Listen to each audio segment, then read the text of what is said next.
কান্না থামছেই না চট্টগ্রামে বৈষম্য বিরোধী ছাত্র আন্দোলনে নিহত শান্তর স্বজনদের।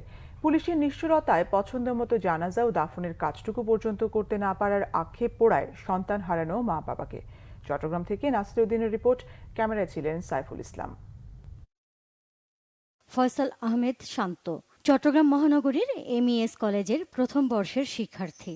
১৬ জুলাই কোটা সংস্কার আন্দোলনে মুরাদপুরে পুলিশের পাশাপাশি আওয়ামী লীগ ও সহযোগী সংগঠনের নেতাকর্মীদের বেপরোয়া গুলিতে ঝরে যায় শান্তর জীবন।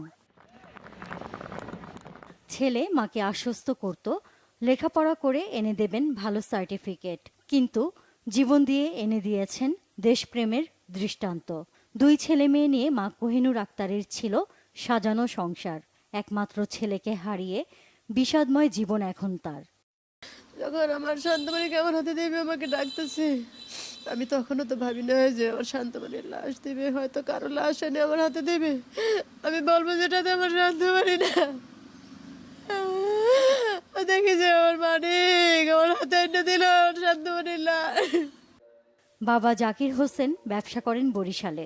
শান্তও একদিন সফল উদ্যোক্তা হওয়ার স্বপ্ন দেখাতেন বাবাকে। মাটি চাপা পড়েছে সেই স্বপ্ন।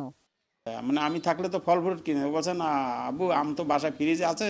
আমি না থাকলেও তুমি টাকা খরচ করো না, টাকাটা তোমার আম্মুকেও দেবা না, তোমার আম্মুকে বলবা যে আম কিনতে বলছে, আবু তুমি নিজে আম যখন আবার শেষ হইবে আবার ওইটা কিনবা তুমি। এলো ওর সাথে লাস্ট কথা।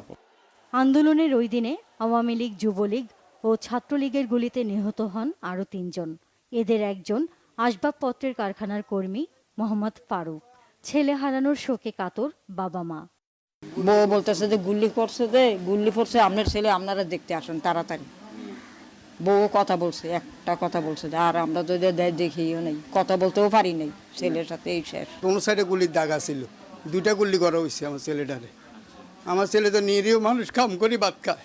আমরা তো কোনো রাজনৈতিক ভিত্তিও নাই, কিছুর ভিত্তিও নাই, আমরা দিন মজুরি, আমরা পরিশ্রম করে আমরা ভাত খাই। আমরা কি দোষ করলে আমার ছেলে গুলি করা হইল।